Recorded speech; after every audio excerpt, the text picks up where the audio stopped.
एक सभ्य और सशक्त समाज के लिए शिक्षा बहुत जरूरी है और शायद यही दूरदृष्टि रही थी बड़ोदरा के राजवीर सयाजीराव गायकवाड़ के जहन में। देश जब अंग्रेजों की गुलामी में था तब एक तरफ देश आजादी की लड़ाई लड़ रहा था, ठीक उसी समय अंग्रेजों की ही मदद से देशवासियों को शिक्षित करने का भागीरथ कार्य बड़ोदरा के राजवीर कर रहे थे।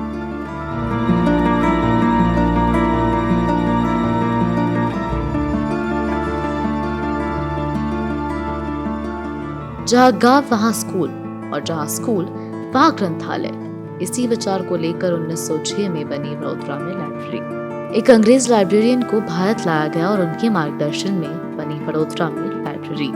इस लाइब्रेरी की शुरुआत मांडवी के सरकार वाड़ा में हुई और उसके बाद 5 मंजिला लाइब्रेरी को तैयार किया गया, जिसे हम आज वडोदरा सेंट्रल लाइब्रेरी के नाम से जानते हैं। वडोदरा सेंट्रल लाइब्रेरी के संपूर्ण निर्माण के लिए 5 लोगों ने अपना योगदान दिया। आज भी इन 5 महानुभावों की तस्वीरें लगी हुई है और आज भी उनके कार्य को याद किया जाता है। ये library sport, youth and culture department, library department under आता है।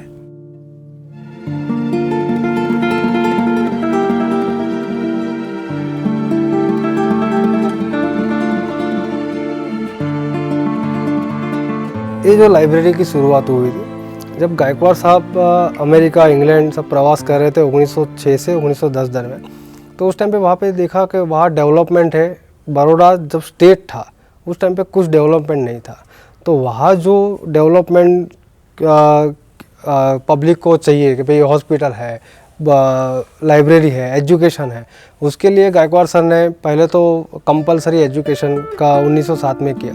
1910 में मिस्टर विलियम बॉर्डन जो अमेरिका में लाइब्रेरियन थे, उनको 3 साल के लिए यहाँ पे लाया गया और लाइब्रेरी का शुरुआत किया गया जो सामने हमारा सरकार वाड़ा है। तो वहाँ पे 12 दिसंबर 1910 के रोज लाइब्रेरी की शुरुआत की।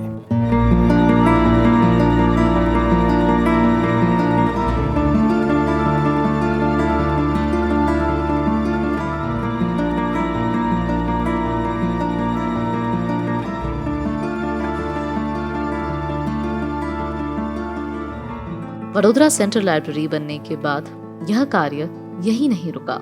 इन पुस्तकों को गांव-गांव तक ले जाने के लिए चलता फिरता पुस्तकालय बनाया गया, जो आज भी कार्यरत है। आज भी इस लाइब्रेरी के अधीन 1200 लाइब्रेरियां चल रही है, जिनकी ग्रांट यही से दी जाती है।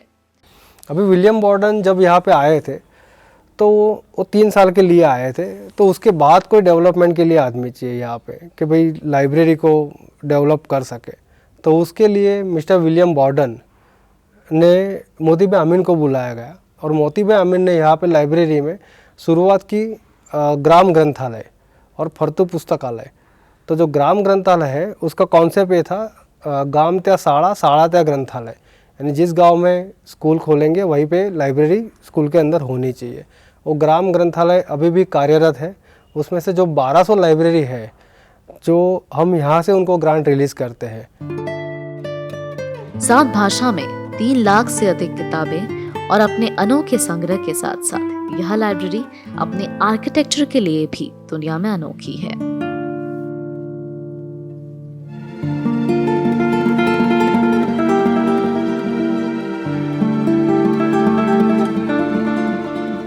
लाइब्रेरी में अभी 3 लाख से ज़्यादा बुक्स है, वेरियस सब्जेक्ट के। इसमें गुजराती, हिंदी, अंग्रेजी, उर्दू और सिंधी भाषा की है। लाइब्रेरी हमारे ये स्टेट लाइब्रेरी में 35,000 मेंबर है और सुबह 8 बजे से शाम को 6-10 बजे तक लाइब्रेरी खुली रहती है। और शुरुआत करते समय फिर उनको ऐसा लगा कि भाई लाइब्रेरी के लिए ये बिल्डिंग बहुत छोटा है, बहुत बड़ा बिल्डिंग चाहिए, लाइब्रेरी के बुक्स और पब्लिक के लिए ज़्यादा स्पेस चाहिए, तो उसके हिसाब से ये बिल्डिंग बनाया गया है। लाइब्रेरी को बनाने और किताबों को सालों तक सलामत रखने के लिए सबसे बड़ी चुनौती होती है किताबों को बारिश की नमी से बचाए रखना और साथ ही दीमक से दूर रखा जाए। किताबों के कागज और लकड़ी को दीमक से सबसे ज्यादा खतरा होता है। इसी वजह से इस 5 मंजिला इमारत को दीवारों से दूर एक लोहे की स्ट्रक्चर पर खड़ा किया गया और सबसे बड़ी बात, इस लाइब्रेरी के निर्माण के लिए लोहा the United states of America से लाया गया। एक यूएस कंपनी के बनाए लोहे से इसको आकार दिया गया। तो आपको बताया कि भाई ये जो पूरा बिल्डिंग है, स्ट्रक्चर डिज़ाइन है, आज तक यहाँ पे टर्माइट्स का प्रॉब्लम नहीं हुआ है ये बिल्डिंग में। पहली बात तो नई बिल्डिंग बनाते उसमें टर्माइट आ ही जाता है, लेकिन यहाँ पे टर्माइट्स का प्रॉब्लम नहीं, क्योंकि उसका जो स्ट्रक्चर है पूरा आयरन का बना हुआ है, उसका बेस नहीं है, वो ट्रस्ट किया गया है। दूसरी एक चीज़ कि आप कभी भी यहाँ पे आओ, दिन में आओगे तो पूरा सनलाइट यहाँ पे देखने को मिलेगा आपको। फिर बिल्डिंग के आजू बाजू का जो स्ट्रक्चर है, वहाँ पे पहले गार्डन हुआ करते थे, अभी एक बिल्डिंग हमने खड़ा किया है, लेकिन उस टाइम पे जो गार्डन थे उस हिसाब से यहाँ के अंदर इतना सफोकेशन भी नहीं था, या तो फिर यहाँ पे दूसरा एक ऑक्सीजन का प्रोवाइड होता था। यानी बिल्डिंग के अंदर आप आओगे तो आपको ऐसा फील होगा कि भाई कुछ लाइब्रेरी में हम आए और कुछ ज़्यादा ही करना मांगते, पढ़ना चाहते हैं। लाइब्रेरी में सुंदरता और रोशनी कम ना हो, इसीलिए लाइब्रेरी के फर्श में बेल्जियम से लाया कांच लगाया गया, जो इस लाइब्रेरी की सुंदरता को चार चांद लगा देता है। इस लाइब्रेरी को इस प्रकार बनाया गया कि धूप पूरे दिन रहे और खास बात हवा का आवागमन चलता रहे।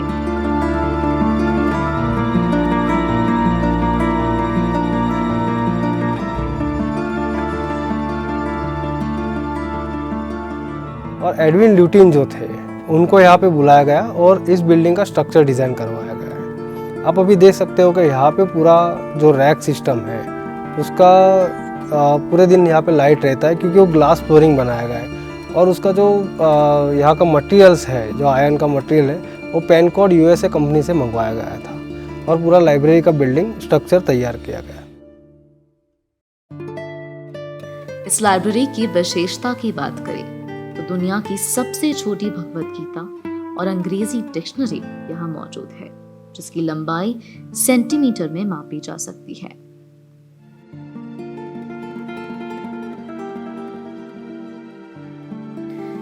इस लाइब्रेरी में मिनिएचर लाइब्रेरी भी है, जो वडोदरा के राजवी को अमेरिका के प्रवास के दौरान मिली थी, जिसमें शेक्सपियर की लिखी सभी किताबों का सेट मौजूद है।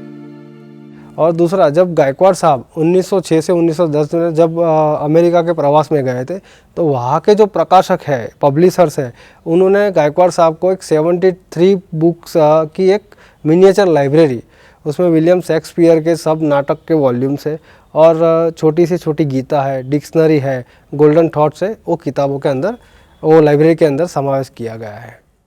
आज के समय में जब सब कुछ डिजिटल हो गया है, तब इस लाइब्रेरी को भी डिजिटल किया जा रहा है। अधिकतर किताबों को डिजिटल कर दिया गया है, जिसे ऑनलाइन भी पढ़ सकते हैं। ये लाइब्रेरी भी जब लाइब्रेरी मॉडर्नाइज हो रही है, तब लाइब्रेरी में भी बहुत सारे बुक्स हमने डिजिटलाइज किए हैं। अभी इंटरनेट और मोबाइल का ज़माना है, सही बात है, लेकिन यहाँ पे हम भी जो लाइब्रेरी का डेवलप कर रहे हैं धीरे धीरे, तो पूरा लाइब्रेरी हमने कंप्यूटराइज कर दिया है कि लोगों को पहले कैसा था, मॉडर्न पद्धति में था, वो सब्जेक्ट वाइज हम लोग रैक पे लिखा हुआ था, तो उस टाइम पे थोड़ी दिक्कत हो रही थी पब्लिक को कि भाई बुक्स कहाँ है, और नीचे वाला जो है स्पेस वो ओपन एक्सेस है, जो पब्लिक किताबें यहाँ से वहाँ से या कुछ भी कहाँ भी रख देती है। लेकिन हमने क्या किया है कि अभी वो सॉल्व 2.0 यहाँ का जो सिस्टम है, तो आप आओगे, आप पूछोगे कि भाई ये बुक्स मुझे चाहिए, तो हम तुरंत ही उसको सर्च करके अवेलेबल है या इश्यू हो गई है वो तुरंत ही बता सकते हैं, ठीक है। और जो रैक में वो किताब पड़ी है, तो उसका क्लासिफिकेशन नंबर के हिसाब से सब्जेक्ट वाइज हमने नीचे रैक्स में गुठाया हुआ है, उसमें से सीधी किताब मिल जाती है। हालांकि लाइब्रेरी से जुड़े लोग बताते हैं कि लोग आज भी किताबें ही लेने का आग्रह रखते हैं और बहुत कम लोग हैं जो डिजिटल पढ़ने में रुचि रखते हैं। डिजिटल में ऐसा बोल रहे हैं कि भाई यानी उनके आंखों की तकलीफ होती है स्क्रीन की वजह से, कि भाई पढ़ना नहीं मज़ा आती है वो बुक्स किताब, और हम उसको ऐसा ही डिजिटल युग है, लेकिन लोगों का ऐसा ही है कि वो किताब मेरे हाथ में चाहिए, पुरानी किताबें मुझे हाथ में दो, मुझे यही पढ़नी है। यानी किताब वो पेपर में जो पढ़ते वो स्क्रीन पे नहीं पढ़ा जा सकता। इस लाइब्रेरी की सबसे खास और महत्वपूर्ण बात ये भी है कि जिन लोगों को सर सयाजीराव गायकवाड़ पर पीएचडी करनी होती है, वो यहाँ आकर कर सकते हैं। यहाँ सर सयाजीराव गायकवाड़ के बारे में सभी तरह की जानकारी उपलब्ध है। यहाँ कई विद्यार्थी सर सयाजीराव गायकवाड़ के बारे में पढ़ाई कर डॉक्टरेट की डिग्री भी ले चुके हैं। देखो यहाँ पे हमारे पास जो बहुत सारे ऐसे लोग भी आते हैं कि जो गायकवाड़ साहब पे पीएचडी कर रहे हैं, गायकवाड़ साहब के जो काम किए उन्होंने, उनका जो हिस्ट्री है पूरा बड़ौदा का है, फिर एक उनके नियम संग्रह ठहराव, फिर गायकवाड़ ऑफ बड़ौदा, उसके ऊपर वो लोग काम कर रहे हैं। तो औरंगाबाद के हैं जो डॉक्टर बाबा भांड करके है, वो उनका सांकेत प्रकाशक करके है, उन्होंने 100 वॉल्यूम्स गायकवाड़ साहब के ऊपर तैयार किए। और वहाँ की जो यूनिवर्सिटी है, वहाँ पे जो स्टूडेंट्स सर सयाजीराव के ऊपर कुछ काम करते हैं तो उनको यहाँ भेजा जाता है। वैसे वहाँ से 2 स्टूडेंट्स यहाँ पे आए थे आज 3 साल पहले, डॉक्टर राजेंद्र मगर और अमोल महाजन, उनको दोनों को डॉक्टर की पदवी मिल गई है। इस लाइब्रेरी में यही बैठकर पढ़ने की सुविधा भी उपलब्ध कराई जाती है, जहाँ पर बड़ी संख्या में विद्यार्थी पढ़ाई करने आते हैं। देखो यहाँ से हमारा जो आपले सेक्शन है, वहाँ से आप 14 दिनों के लिए किताब घर पे पढ़ने के लिए ले जा सकते हो, जहाँ मेंबरशिप लेनी पड़ती है। हमारा एक रीडिंग सेक्शन यहाँ पे है कि उसमें पेपर मैगजीन्स, रोज़ के 18 पेपर और 150 मैगजीन, वहाँ बैठ के आप पढ़ोगे तो फ्री में होता है, उसमें कुछ चार्जेस नहीं होता है। और बाजू में एक वाचनालय विभाग हमने जब विद्यार्थी वाचन खंड यानी स्टूडेंट्स के लिए बनाया है, तो उसमें सिर्फ यहाँ का मेंबरशिप कार्ड लेके आप वहाँ पे आपका खुद का पढ़ सकते हो। और दूसरा है कि यहाँ पे जो खजाना है वो कोई भी लाइब्रेरी में नहीं है, पहली बात तो। पर अभी आप जैसे बोल रहे हैं कि अभी का जो युग चल रहा है, तो उस हिसाब से तो हमने अभी क्या किया है कि जो बाहर के भर्ती के एग्ज़ाम जो होती है, गुजरात गवर्नमेंट भर्ती करती है, यार बैंक रिक्रूटमेंट होता है, रेलवे की एग्ज़ाम होती है, बैंकिंग की होती है, तो वैसे भी हम उसकी किताबें हम यहाँ पे रखते हैं कि भाई यहाँ पे स्टूडेंट्स भी आकर्षित हो, यहाँ से किताब ले जाए।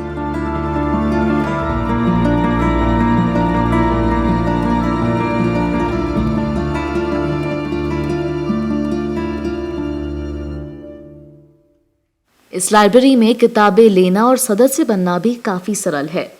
एक साथ आप 4 किताबें 14 दिन के लिए केवल 2 रुपये में इश्यू कर सकते हैं और इसी के साथ साथ यहाँ की एनुअल फीस 100 रुपये है। रजिस्ट्रेशन फ़ी यहाँ का बहुत कम है, पर ईयर 2 रुपया, सिर्फ 2 रुपीज़ ओनली पर ईयर का है। हम 5 साल का हम लोग करते हैं, उसमें एक बुक के लिए 10 रुपीज़ हम फीस लेते।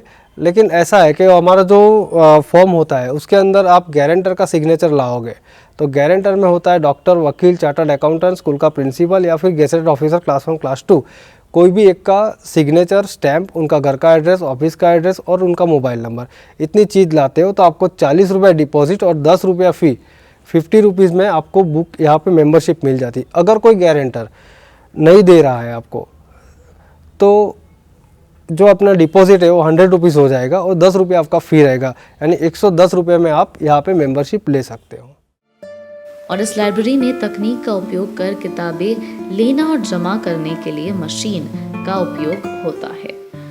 बारकोड लगी किताबों को मशीन के जरिए जमा किया जा सकता है और ले भी सकते हैं। वो ओपेक्स सिस्टम पे बना है, वो RFID सिस्टम बोलते हैं, रेडियो फ्रिक्वेंसी डिवाइस बोलते हैं उसको। तो वहाँ पे आप जब किताब यहाँ से इश्यू करके ले जाना है आपको या रिटर्न करना है, तो उसके ऊपर आप रख दीजिए और सामने उसका दिखाया हुआ है कि भाई आपको इश्यू करना है, रिटर्न करना है, क्या करना है। तो आपको इश्यू करना है तो कार्ड आपका रखो, किताबें रखो, RFID जो चिप होता है अंदर, वो उसको सीधा स्क्रीन पे दिखा देगा कि ये बुक का टाइटल है, आपका ID नंबर ये है, सिर्फ आप इश्यू करो, उधर डेट आएगा, वो डेट को आपको वापस लानी है।